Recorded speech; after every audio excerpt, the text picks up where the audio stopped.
여러분 오늘도 잘 견디고 계십니까? 뉴스파이터 김명준입니다. 한 주 넘게 듣기 평가하시느라 고생 참 많으십니다. 여러분들 무슨 얘기냐고요? 뉴스만 켜면요 요즘 하루 종일 바이든이냐? 난리면이냐? 아니면 발리면이냐? 진짜 온 국민이 고3 수험생이 되어서 수능 듣기 평가하는 기분입니다. 정치권은 이제 좀 다른 듣기 평가를 했으면 좋겠어요. 민심 듣기 평가. 요새요 민심이 아주 부글부글 치치칩니다. 부글부글 치치치가 뭐냐고요? 말만 협치, 항상 대치, 권력 눈치, 민심은 저만치. 9월의 마지막 날 참 갑갑합니다. 뉴스파이터 본격적으로 시작해 보도록 하겠습니다.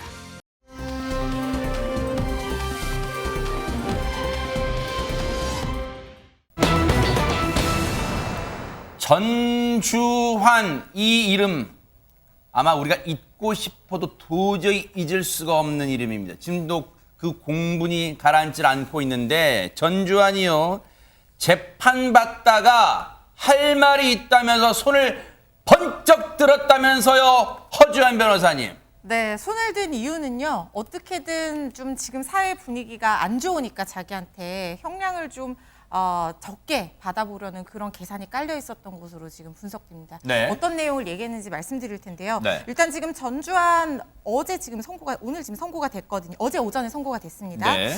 그런데 이게 지금 살인 혐의가 아니고요. 불법 촬영과 스토킹 혐의로 이전에 계류되어 있던 재판이 아하. 지금 선고가 된 거예요. 네. 징역 9년 중형을 구형받고 여기에 앙심을 품고 지금 피해자를 살해했다 이렇게 알려지고 있는데, 그 선고 공판이 2주 미뤄져서 어제 오전 서부지법에서 열렸습니다.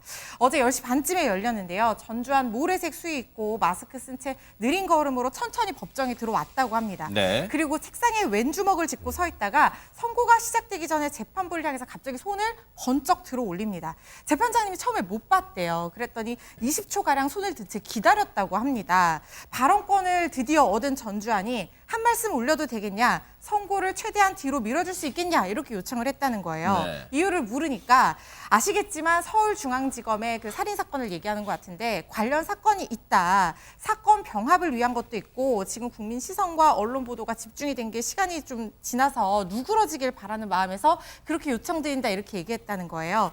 병합을 하게 되면 아무래도 분리선고되는 것보다는 피고인 입장에서는 유리해질 가능성을 조금이라도 남겨둘 수가 있게 되는 거고요. 또 사회적인 분위기 때문에 혹시라도 굉장히 양형에서 불리한 위치를 차지하게 될까 봐 지금 이렇게 한 걸로 지금 보여서 굉장히 공분을 사고 있습니다. 기가 찹니다. 이 말하는 내용을 보면 전주환 본인이 아니라 전주환 측 무슨 변호인이 얘기한 것 같잖아요. 왜냐하면 굉장히 전문적 용어를 쓰잖아요. 뭐라고요? 한 말씀 올려도 되겠느냐? 가증스러워요. 판사라고 지금 잘 보이겠다는 거예요. 한 말씀 올리겠대요. 선고를 최대한 뒤로 밀어줄 수 있겠냐? 딱 보면 무슨 변호인이 요구하는 것 같잖아요. 아시겠지만 서울중앙지검에서 지금 수사하고 있는 자신의 살인사건 관련 그 사건이 있다? 이런 말을 여러분 쓸 거라고 생각하면 일반인이 보세요. 사건 병합을 위한 것도 있고, 지금 국민 시선과 언론 보도가 집중된 게 시간이 좀 지나 누그러지길 바라는 마음이다. 백성문 변호사님, 네. 아주 뭐 하자는 거예요 지금? 저는 이 전주환의 저 발언을 보고 딱 하나가 먼저 떠오르더라고요. 피해자는 안중에도 없구나. 하하. 그러니까 나만 어떻게든 좀 덜 처벌받을 방법이 없을까만 고민했다는 게 단적으로 느껴지는 것 같고, 조금 전에 말씀하셨던 것처럼 다른 사건과 병합을 하기 위해서 혹은 뭐 피해자랑 합의를 하기 위해서 선고기를 연기해달라, 이런 건 변호인들이 보통 종종 하는 말입니다. 근데 이걸 본인이 어떻게든 조금이라도 형을 좀 덜 적게 받아보겠다는 취지로 이런 주장을 한 건데, 당연히 법원은 받아들이지 않았고요. 그리고 뭐 지금 선고일이 잡혀서 오늘 선고를 해야 될 당일에 지금 저런 얘기를 한다는 건 또 재판부 입장에서 더더욱이나 받아들이기 힘든 상황이고, 네. 좀 이례적인 건 이제 검찰에서 지금 이 스토킹과 불법 촬영 혐의를 가지고 9년을 구형을 했죠. 네. 법원에서 그대로 선고를 했습니다. 그래요? 네, 9년을 통째로 다 선고를 했고, 그리고 스토킹 치료에 80시간, 또 성범죄 치료 40시간 같이 수강명령까지 명한 상황인데, 그러니까 법원 입장에서도 이 사건뿐 아니라 결국 피해자를 또다시 살해까지 했고, 겉으로는 반성문을 냈지만 실질적으로 계속 지속적으로 스토킹을 해왔다는 점, 이런 것들을 고려를 해서 중형 선고가 불가피하다고 판단을 한 것 같습니다. 근데 이 법원의 판단을 보고 아쉬움이 드는 건 9년을 선고할 이 사건에 대해서 왜 처음에, 그리고 두 번 처음에 이제 영장을 기각했었는지 그 아쉬움이 좀 많이 남을 뿐입니다. 그러니까요. 물론 이 사건은 앞서 우리 허주연 변호사님 말씀처럼 이번 신당역 스토킹 살인 사건에 대한 혐의로 선고한 게 아니라 그 전에 있었던 전여현 평론가님 스토킹과 불법 촬영물 혐의 관련해서 9년을 선고한 거지만 유족들은 이 9년형 선고에도 분노가 가라앉지 않을 것 같습니다. 그렇습니다. 고인을 생각하면 어떤 처벌이 나와도 우리는 만족할 수가 없다라는 유족 측 입장이 나왔는데 그럴 것 같아요. 입장을 바꿔서 우리가 만약에 이런 일을 당했다면 혹은 우리의 지인이나 가족이 이런 피해를 입었다면 심정이 어떨까 되돌아보게 됩니다. 지금 백성훈 변호사님 너무 잘 짚어주셨다고 생각을 하는데 피해자가 느닷없이 피해를 당한 것이 아니죠. 2번이나 경찰에 신고를 했습니다. 1차 때 구속영장이 기각됐던 점, 왜 그런 판단했을까 우리가 다시 한번 짚어봐야 될 것 같고요. 두 번째로 이 전주환이 재판을 받는 과정에서 반성문을 썼었다. 이 점도 우리로 하여금 이것이 진정한 반성의 의미가 있느냐에 대한 또 다른 분노를 일으켰고요. 또 하나 세 번째, 이 피해자가 근무했던 곳에서 제대로 피해자 직원을 보호하지 못해서 가해자가 피해자가 근무했던 곳 정보를 알아낸 점, 사실상 여러 가지 제도적 문제도 같이 노출되고 있습니다. 그래서 우리가 피해자를 이렇게 만든 가해자를 보면서 분노하고 이런 것도 물론 중요하고요. 앞으로 사법부가 어떤 판결을 내릴지, 네. 그리고 이번 사건을 계기로 스토킹 범죄로부터 많은 사람을 보호하기 위해서 어떤 제도가 개선되는지도 같이 지켜봐야 될 대목입니다. 선고를 늦춰달라는 전주환의 요청은 받아들여지지 않았어요. 그런데 어쨌든 살인 사건에 대한 재판도 남아있을 거 아니에요. 허주연 변호사님, 그 형량까지 가중된다면 최대 몇 년 정도의 형량을 우리가 예상해 볼 수 있을까요? 지금 보복살인 같은 경우는 일반 살인과 달리 비난 동기에 의한 살인이기 때문에 굉장히 무겁게 처벌을 하고 있고요. 최소 10년 이상, 최고형은 사형까지도 지금 규정이 되어 있습니다. 네. 그런데 양형 기준상 기본 형량이 20년에서 뭐 가중 요소나 가감 요소를 적당히 판단을 해서 최종 형량이 정해지게 되는데요. 지금 9년형이 그대로 선고된 것도 사실 근래에 이 불법 촬영이나 스토킹 범죄 촬영된 그 선고된 형량으로 굉장히 높은 편이거든요. 그래요? 네. 또 최근에 김병찬 사건 같은 경우에도 지금 항소심에서 형량이 더 늘어나서 징역 40년형이 선고가 됐잖아요. 그리고 지금 이렇게 반성하지 않는 태도를 보인다는 점도 굉장히 불리하게 작용할 가능성이 있고 네. 범죄의 경과 자체로만 봐도 굉장히 무거운 형량, 뭐 최소 뭐 40년 이상, 최고는 무기징역까지도 지금 선고될 가능성이 있어 보입니다.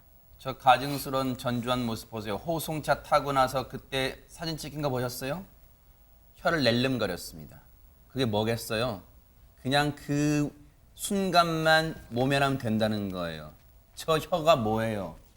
반성한 겁니까? 너무너무 기가 찹니다. 유족들은 얼마나 억장이 무너지고 천불이 날 거예요. 이렇게 천불 나는 사람 보니까 너무너무 기분이 안 좋잖아. 오늘 금요일인데.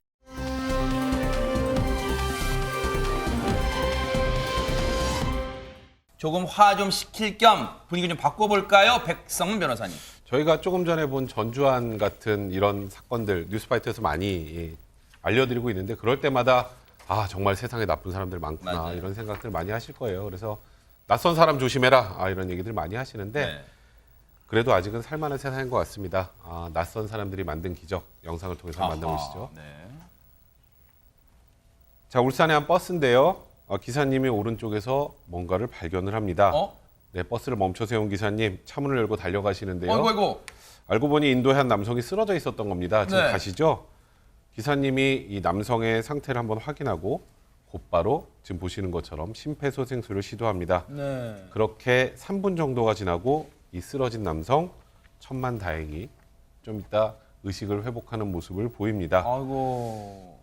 저 의식을 회복한 모습을 보고 그제서야 안도의 한숨을 내뱉는 저 기사님. 네. 기사님의 침착한 응급 조치가 아니었다면 정말 큰 일이 벌어질 뻔했습니다.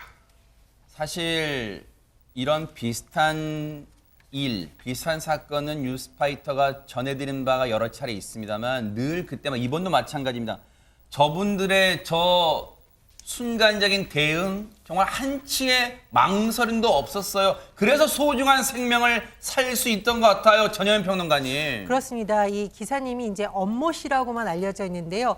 엄벤저스라고 부를만 하죠. 네. 바로 저것을 보는 순간 사람 살려야겠다 이런 생각밖에 안 들어서 빨리 조치를 하셨다고 하는데 그 전의 경험도 상당히 도움이 됐던 걸로 보입니다. 이 버스 운전 일을 하기 전에요. 병원에서 근무를 하셨는데 세상에. 응급실 행정 직원으로 근무하셨다고 해요. 그러셨군요. 그러니까 아마 응급 상황에서 여러 가지 대처하는 것을 이렇게 보시면서 많이 경험이 있으셨을 것 같고 또 사설 응급차도 운행한 경력이 있었고 버스 회사에서도 정기적으로 심폐소생술을 배운 것 이런 경험을 살려서 이 학생을 살린 것으로 보입니다. 그런데 우리가 보통 뭐 버스 불편 신고 접수처 이런 데면 불만이 들어오지만 최근에는 928번 승무원 큰일 있어요. 상 주세요. 이런 훈훈한 글이 많이 알려지게 됐다라고 하는데요. 네. 정말 이런 걸 보면 와 우리 주변에 영웅들 많구나 이런 생각을 하게 됩니다. 928번 버스인가 보네요. 저 버스가 아마 이제 저 버스를 타시는 분들은 이제 혹시 그 기사님이신가 아마 한 번쯤은 기사님 얼굴 다시 쳐다볼 것 같은데 근데 이 영상에서요 뉴스파이터 제작진에게 눈에 띄었던 장면이 있었다는데요. 허주연 변호사님. 네, 장미가 아름다울 수 있는 것은 꽃잎들이 예쁘게 받쳐주고 있기 때문이잖아요. 아하. 이 기사님이 선행을 하는 것이 스포트라이트를 받았는데요. 그 주변에 빛나는 조연들도 있었습니다. 영상을 보실 텐데요. 네. 자, 한번 보시겠습니다. 네. 아까와 같은 상황입니다.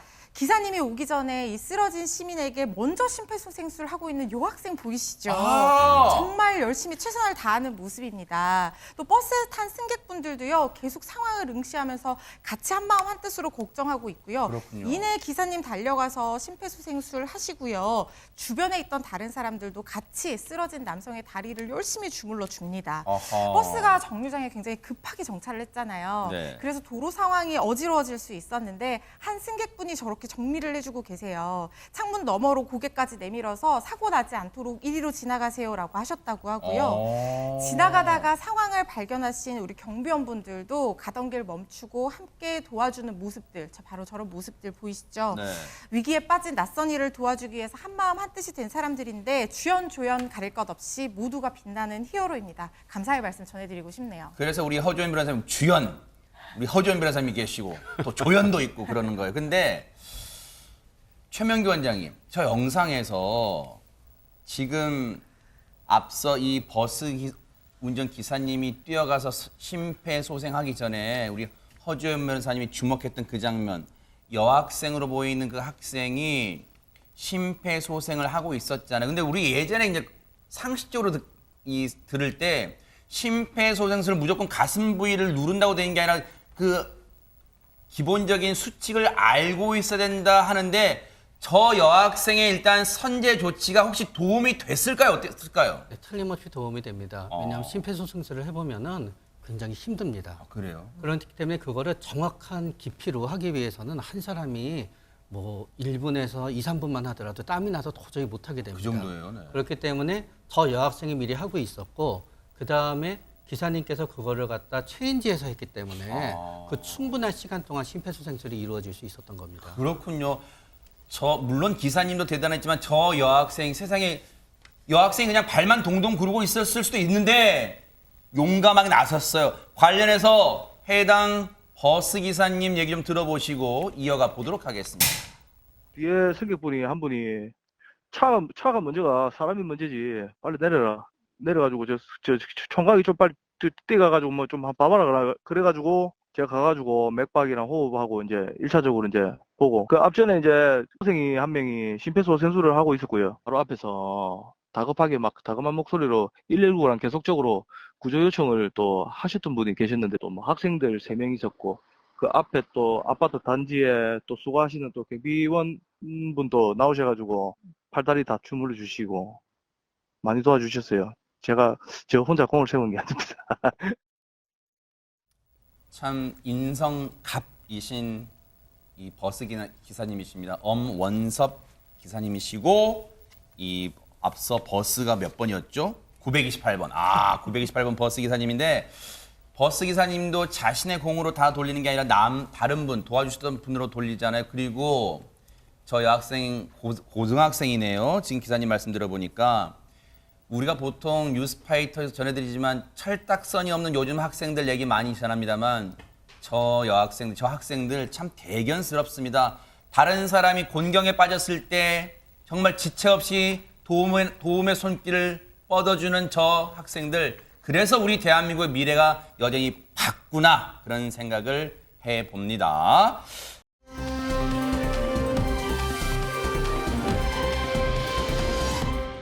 야, 이번에는 손이 덜덜덜 떨릴 만한 그런 장면이 목격됐다고 합니다. 백성문 변호사님. 영화 범죄와의 전쟁 기억하시죠?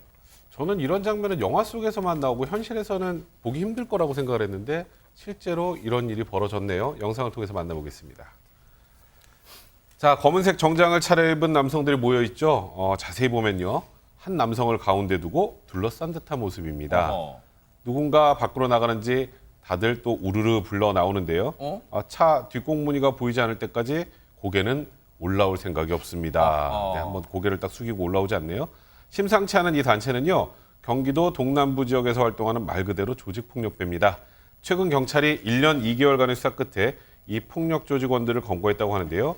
무려 107명이었다고 합니다. 107명. 아니 진짜 영화에서 보는 장면이 과장된 게 아니네요. 허주현 변호사님 저 장면 보면요. 네, 그런데 이들이 저지른 범죄도 진짜 어마무시합니다. 사람들 지금 불법 인터넷 도박 사이트 운영을 해서요. 그게 9천억 규모였다는 거예요. 허허. 굉장한 규모죠. 그런데 이들 정체가요. 이천 지역에 기반을 둔 조직 폭력배들인데 이천 연합파 소속이라고 하고요. 2014년부터 이 경기도 이천을 중심으로 지역 업소와 주민들에게 폭행과 협박을 일삼았다고 합니다. 네. 또 유흥업소 주변에 있는 이 우리 속칭 보도방이라고 불리는 유흥업소 관련 업주들 협박을 해서 보호비 명목으로 2천만 원 정도를 갈취한 혐의도 지금 받고 있다고 하고요. 말씀드린 것처럼 2014년부터 올해 초까지 몽골과 필리핀의 콜센터까지 두고요. 9천억 규모의 인터넷 도박 사이트를 운영을 했는데 이 성남 지역 조직 폭력배인데 이 배달 대행 업체 운영권을 장악을 하기 위해서 조직원들 저렇게 동원해가지고 사무실 찾아가서 위세를 과시하고 배달원들 폭행하고 흉기로 협박하는 일도 일삼았다고 합니다. 경찰 폭력단체 구성하고 이렇게 도박장 개설한 혐의로 이들 중에 24명을 구속하고요. 83명을 불구속 입건해서 검찰에 넘긴 상황입니다. 정말 뉴스파이터에서 사건 전할 때마다 드는 생각이 이 땅에서 근절돼야 될 것, 뿌리 뽑혀야 될 게 참 많네요. 마약도 마찬가지입니다만 서민들 등쳐먹는 이런 조폭들도 반드시 근절돼야겠다 이런 생각을 해봅니다.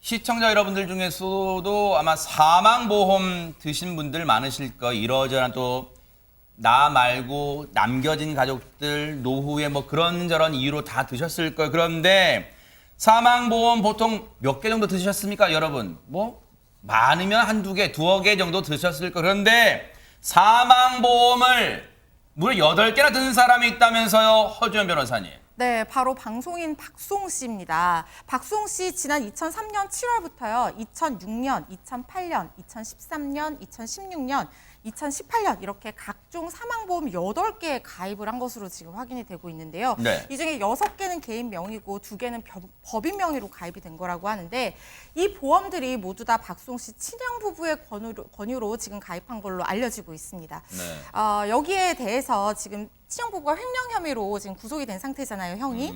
그래서 담당 검찰이 박송 씨 생명보험과 관련된 수사에도 지금 본격적으로 착수한 것으로 알려졌고요. 박송 씨 측에 이 보험 관련 자료 넘겨받아서 보충 의견서도 받고 해서 지금 추가 조사가 진행 중인 상황이라고 하고요.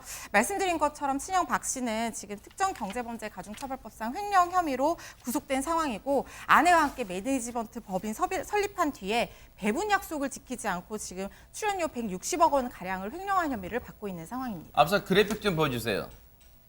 그 위에 보면 이제 연도가 나와요. 이제 저게 뭐냐면 사망보험 이 보험을 가입한 이 연도겠죠. 2003년에 처음 가입을 하고 근데 친형 부부의 권유래요. 보험을 가입하게 된 게 2003년, 2006년, 2008년, 2013년 2016년, 최근 2018년까지 차례로 사망보험 8개를 가입하는데 개인명 뭐 어떨 때는 2개씩 가입하는 해도 있겠죠. 그러니까 8개가 된 거예요. 개인명 6개, 법인명이 2개, 총 8개의 사망보험을 가입했는데 백성문 변호사님께 여쭤볼게요. 네. 한 사람 앞에 사망보험이 8개나 들어있다. 이게 상식적인 얘기입니까? 도저히 좀 이해가 안 가죠. 그러니까 뭐 박송 씨가 지금 아직 미혼이면 통상적으로 뭐 상해보험이나 뭐 실손보험이나 이런 거를 보통 이제 가입을 하지 사망보험을 본인이 사망한 이후의 일을 저렇게 많이 가입할 이유가 없죠. 그러니까 지금 통상적인 보험 유지하는 금액에서 물론 사망보험도 가입할 수 있습니다. 남겨진 가족들을 위해서. 근데 지금 저 상황 자체가 네. 일단 뭐 좀 이따가 수익자가 누군지도 좀 살펴봐야겠습니다만 현재 박송 씨 명의로 가입돼 있는 이런 여러 가지 보험들 개수를 봤을 때 사망보험금의 개수가 좀 지나치게 과다하게 많다라고 보는 건 너무 상식적인 일인 것 같습니다. 사망보험이 8개면 언뜻 생각해도 하재근 평론가님 그 보험 하나당 들어가는 다달이 내는 보험료만 해도 상당할 것 같은데요. 네, 보험료가 상당할 것 같은데 여러 개잖아요. 네. 어떤 거는 한 41만 원 정도 납입한다고 하고 어허. 어떤 거는 500만 원을 납입한다는 어머, 것도 있답니다. 그런 것도 있어요. 네. 그래서 8개를 몽땅 다 지금 정확히 조사하긴 힘든데 네. 추산하기로는 네. 월 납입액 총액이 1,155만 원 정도가 되지 않겠는가라고 추산이 되면서 추산이, 네. 지금까지 총 납입한 보험료 액수가 13억 9천만 원에 달할 것이다. 이러한 추정치도 나와 있는 상황입니다. 세상에 1년에 1,000만 원 보험료로 납부한다고 해도 대박인데 한 달에 1,100만 원 정도 들어갔을 것으로 추산하는 거예요. 8개 사망보험에. 그런데 백성문 변호사님 네. 조금 전에도 백성문 변호사님이 그 얘기해 주셨지만 시청자분들 관심이 그걸까요? 이 최근까지 마지막 들었던 게 2018년. 그러면 그때는 박송 씨가 결혼하기 전이잖아요. 아니 배우자도 없는데 사망보험 누구한테 주려고 들었을까? 수익자가 누구로 되어 있습니까? 전 이거는 좀 자세히 좀 봐야 될 것 같은데 우리가 일단 이렇게 생각할 때 저렇게 많은 걸 친형 부부가 가입을 했으니까 그럼 수익자가 친형 부부가 되겠지. 그러니까 횡령이지 이렇게 생각할 텐데 일단 개인 명의로 가입된 6개는 부모님입니다. 수익자가. 아하, 네. 그래서 곰곰이 생각을 해보시면 박송 씨가 사망을 해야 지급되는 보험금이잖아요. 네. 그죠? 근데 수익자가 부모님인데 그 당시에 부모님도 사망을 했다고 가정을 해보면 그 다음에 가는 건 결국 그 부모님의 상속인이죠. 그러면 결국 친형이 받을 수밖에 없고요. 친형이 만약에 사망했다면 친형 부부의 아이들이 받을 그럴 가능성이 굉장히 높은 상황인 거죠. 그러니까 어찌 보면 그렇게 승계 순서가 있는 네, 거예요, 그렇죠. 법으로? 이게 만약에 정말 횡령의 의도로 이런 사망보험을 많이 가입을 했다면 본인이 두드러지지 않게 돌아서 돌아올 수 있는 그런 방식을 택했던 것으로 좀 보이고요. 이건 뭐 제가 지금 단언해서 말씀드리기 좀 어려운 부분입니다. 네네. 그리고 또 법인 명의로 2개가 가입이 됐는데 네. 법인 라일 같은 경우는 이제 박송 씨가 지분의 50%를 보유하고 있는데요. 그 보험이 그것도 역시 박송 씨가 사망하면 수익자를 지정해놓지 않으면 상속인으로 넘어가는 거고요. 지금 메디아보험이랑 친형 부부가 지분 100%를 보유하고 있는데 이런 것들도 법인 명의 보험 수익자는 그러니까 전체적으로 또 친형 부부가 되는 것이 아닌가라고 지금 현재는 추정을 하고 있는 그런 상황입니다. 이 사망보험의 특징은 네. 박송 씨가 수익을 볼 수 있는 구조는 아니라는 그러네요, 거죠. 네. 맞습니다. 상식적으로 그렇잖아요. 보험을 든 사람이 사망을 하면 그 보험 든 사람은 혜택을 볼 수 없는 게 이 사망보험의 구조잖아요. 그런데 보세요. 앞서 연도를 보면 마지막으로 사망보험을 든 게 2018년이에요. 그러면 그 8개 보험이 지금도 유지가 되고 있고 계속 보험료가 들어가고 있나요? 허주원 변호사님? 일단 8개 중에 6개는 개인 명의고 2개는 법인 명인데요. 네. 그러니까 계약자가 개인이랑 법인으로 나뉜다는 얘기입니다. 그런데 이 개인 명의로 된 6개 중에서 절반인 3개는 계약을 해지를 했다고 합니다. 네. 근데 아시다시피 보험이 중간에 계약을 해지를 하게 되면 손해를 볼 수밖에 없어요. 네. 그런데 이 그걸로 손해보는 것보다는 해지를 하는 게 더 유리할 것 같다고 판단을 해서 해지를 했다고 하고요. 나머지 개인 명의 보험 3개는 이 수익자를 부모에서 박송 씨 아내로 지금 바꿔서 유지를 하고 있는 있는 상황이라고 합니다. 네. 그러면 법인 명의로 된 보험 2개가 남아 있어야 되는데 네. 지금 그 중에 하나는 박송 씨가 지분 50% 갖고 있는 라엘 명의로 된 보험이거든요. 이거는 실효 상태라고 합니다. 보험료를 제때 납부하지 않았다고 하는 거예요. 지금 그러면 법인 명의로 된 보험 최종적으로 한 가지 메디아분 명의 보험이 남아 있는데 네. 이게 친형 부부가 100% 지분을 소유한 법인이거든요. 그런다면서요, 네. 근데 법인이 보통 보험을 이렇게 가입을 하는 이유는 뭐 대표이사가 유고가 됐을 때 그 수익으로 이제 보험금으로 법인이 수익을 보게 되면 뭐 위로금이나 이런 것들을 지급하기 위해서 가입을 하는 거거든요.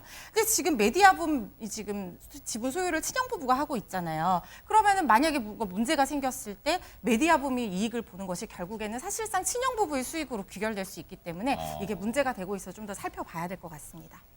정상 납부 중이라는 게 법인 것 중에 한 개가 하나는 실효됐고 하나는 지금 계속 유지 중이라면 백성문 변호사님 네. 친형 부부가 아직도 이거 해지 안 하고 또는 그 수익자를 박송 씨 아내로 안 돌려놨다는 거예요? 어떻게 되는 겁니까 이게? 일단은 조금 전에 허주원 변호사님 설명하셨지만 개인 보험 같은 경우 3개는 해지를 하고 3개는 이제 수익자를 부모님에서 이제 아내로 바꾼 거잖아요.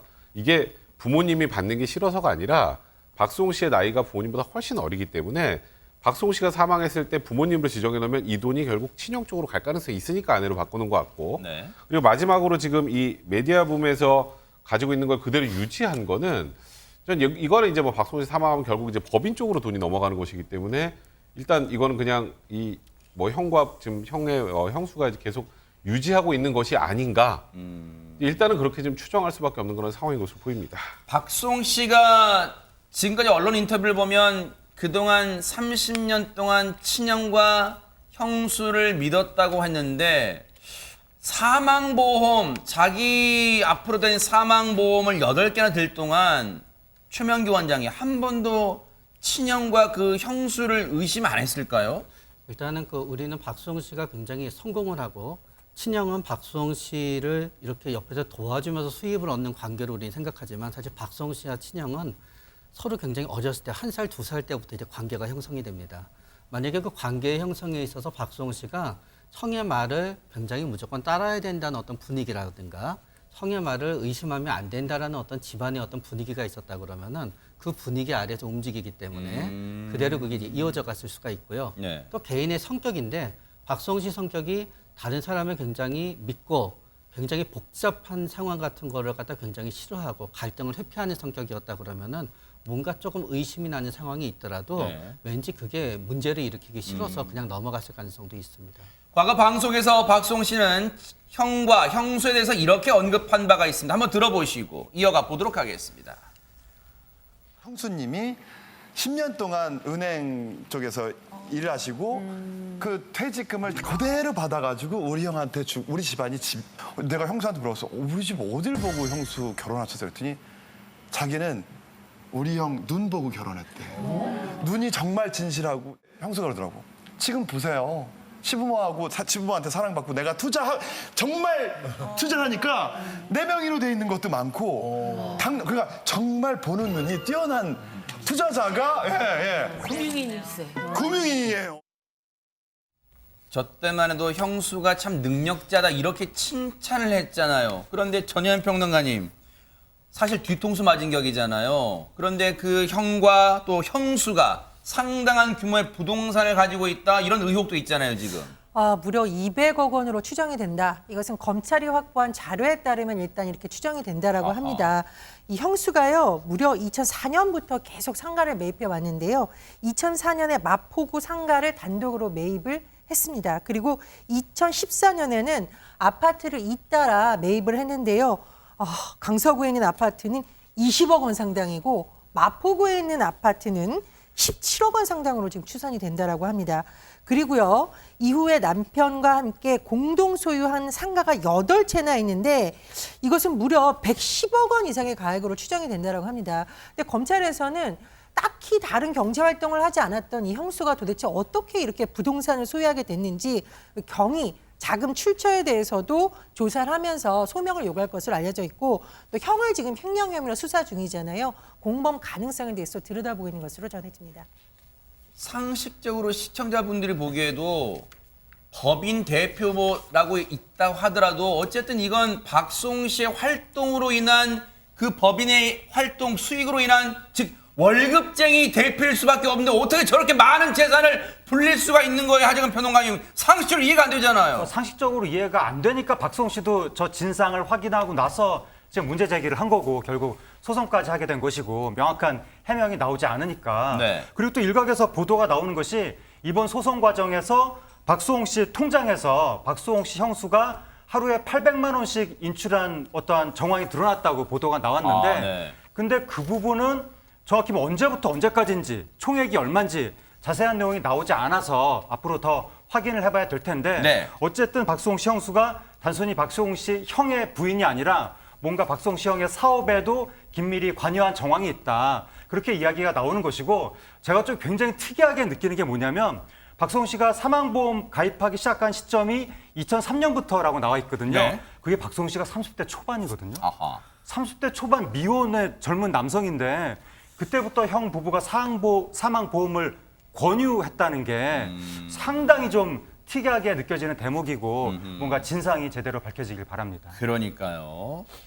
800만 원씩 인출한 것도 뭔가 1000만 원씩 인출하면 어디 신고가 돼야 된대요. 그러니까 그걸 피하기 위한 거 아니냐라는 의혹도 있는 거예요. 물론 단정할 수는 없지만요. 그런데 박수홍 씨 최근에 이제 심적 안정을 얻었겠죠. 결혼도 하고 또 그리고 결혼하기 전에도 심적 안정을 주는 존재 뭐가 있었을까요? 영상으로 만나보시고 이어가 보도록 하겠습니다. 오 기럭지가 그렇게 길어요 아빠 닮아서. 오 맛있는 거 해주세요 아빠 그런 거지. 인석 삼촌하고 처음 만나지? 다홍아. 안녕. 인석 삼촌 인사해봐봐요. 이렇게 눈을 마주치는 애가 없어 고양이 중에. 아우 다홍이 눈 마주치는 거 너무 예뻐. 어머. 네.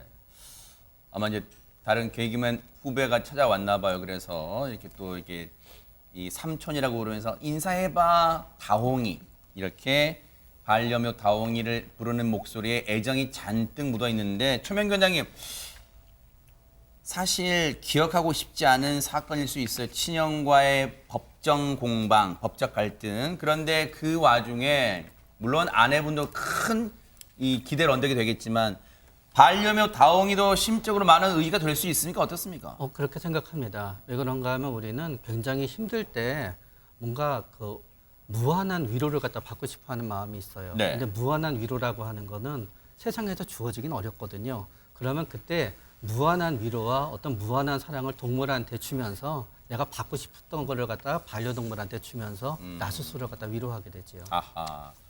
그래요. 지금은 아직 끝난 건 아니지만 계속해서 늘 끝이 보이지 않았을 터널을 걷고 있었던 기분이었던 박수홍 씨에게 그래도 위로를 주는 존재의 두 사람, 이 아내분과 반려묘가 있기에 그래도 박수홍 씨가 살아낼 힘을 얻는 거 아닌가 그런 생각 감히 해봅니다. 기운 내기 바랍니다.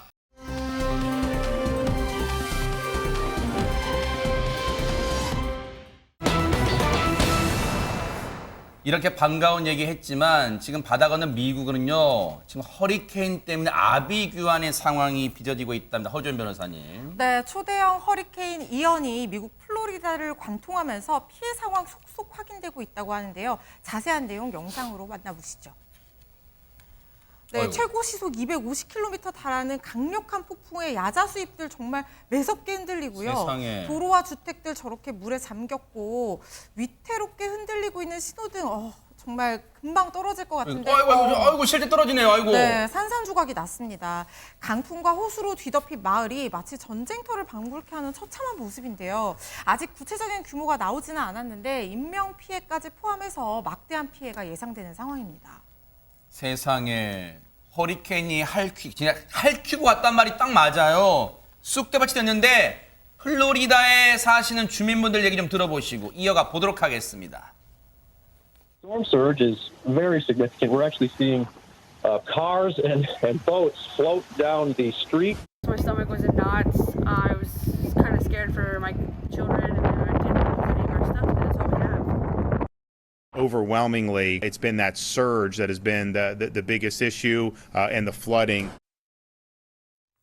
하재근 평론가님, 사실 우리가 허리케인 하니까 습관적으로 허리케인이란 단어는 되뇌이지만 지금 피해 상황 정확히 어느 정도입니까? 네, 지금 거대한 태풍 같은 거라고 볼 수가 있는 건데 네. 규모가 엄청난 거예요. 지금 미국 플로리다 일부 지역이 이번에 1000년 만에 강수량이 기록됐다고 합니다. 1000년 만에요? 엄청나게 많은 비가 온 거고 바람도 굉장히 강했거든요. 네. 지붕이 막 뜯겨서 하늘로 날아가는 장면이 있었는데 260만 가구 정도가 정전이 됐고 아이고. 재산 피해가 최대 77조 원에 달하지 않겠느냐 네. 이렇게 추정되는데 인명 피해는 아직 집계되지 않았습니다. 네.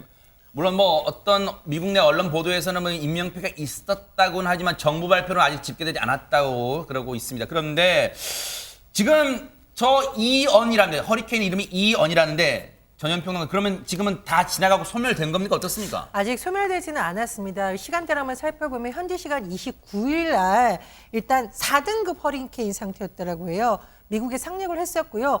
플로리다를 빠져나가면서 조금 약화가 됐었는데 다시 미국의 사우스캐롤라이나 상륙을 앞두고 허리케인급으로 강화가 됐다라고 합니다. 그리고 이제 세력이 계속 커지면서 북상 중인데 추가 피해가 우려되는 상황이기 때문에 인근 주들의 비상사태가 선포됐고 또 조 바이든 대통령이 지금 플로리다 도시들의 재난 지역을 선포했습니다. 지금 피해 상황 전해주셨잖아요. 네. 그리고 이 피해 대비 그리고 신속한 복구를 조 바이든 대통령이 또 각별히 당부한 상황입니다. 미국이 땅덩어리 넓다 보니까 지금 허리케인 이언이 핥히고 한 그 면적도 지금 상당할 거라는 그런 생각도 들어요. 피해가 더는 늘어나지 않기를 또 멀리서나마 기원해 보도록 하겠습니다.